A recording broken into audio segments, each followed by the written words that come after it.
Hello friend, नमस्ते, प्रणाम। आज मैं आप लोग के बीच में बहुत ही प्यारा सा बेटा विवाह गीत लेके आई हूँ। गीत पसंद आए तो गीत को ज्यादा से ज्यादा शेयर करना और चैनल को सब्सक्राइब कर लेना।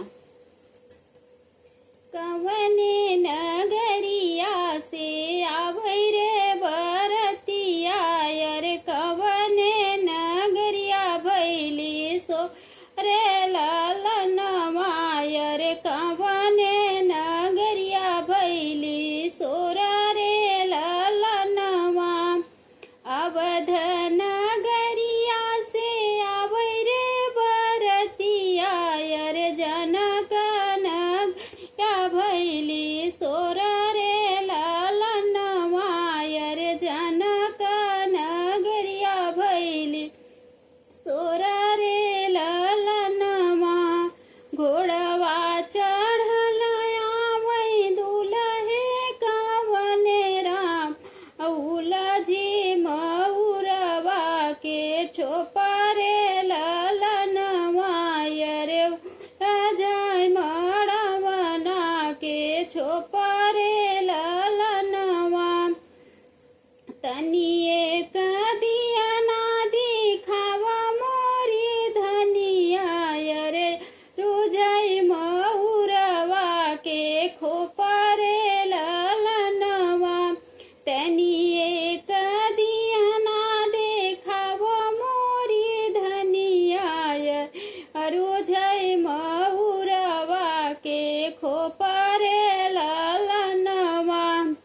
कैसे के दिया ना दिखाई मोरे स्वामी, अरे बैठे बाबा हमार रे लालनवा, अरे मड़ बैठे बाबा हमार रे लालनवा।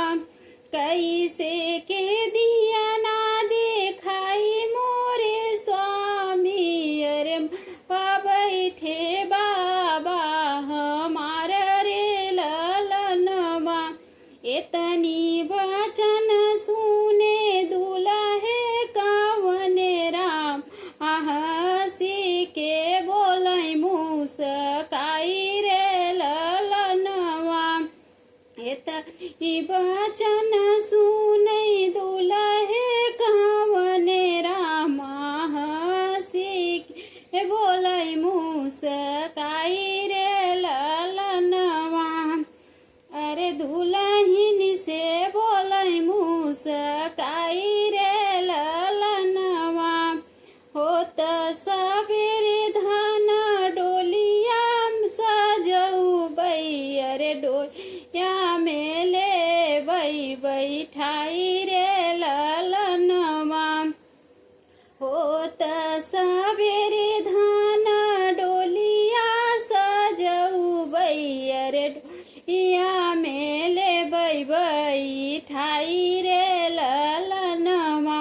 अरे काई करिही बाबा माई तोहार रे लालन, अरे काऊ करिही माई बाबा तोहार रे लालनवा। कवने नगरिया से आव बरतिया, अरे कवने नगरिया भैली सोरा रे लालनवा, अरे कवने नगरिया भैली सोरा रे लालनवा। बहुत बहुत धन्यवाद। गीत पसंद आए तो एक छोटा प्यारा सा कमेंट जरूर करना। तब तक के लिए जय श्री कृष्णा, जय श्री राधे। मिलते हैं नेक्स्ट वीडियो में।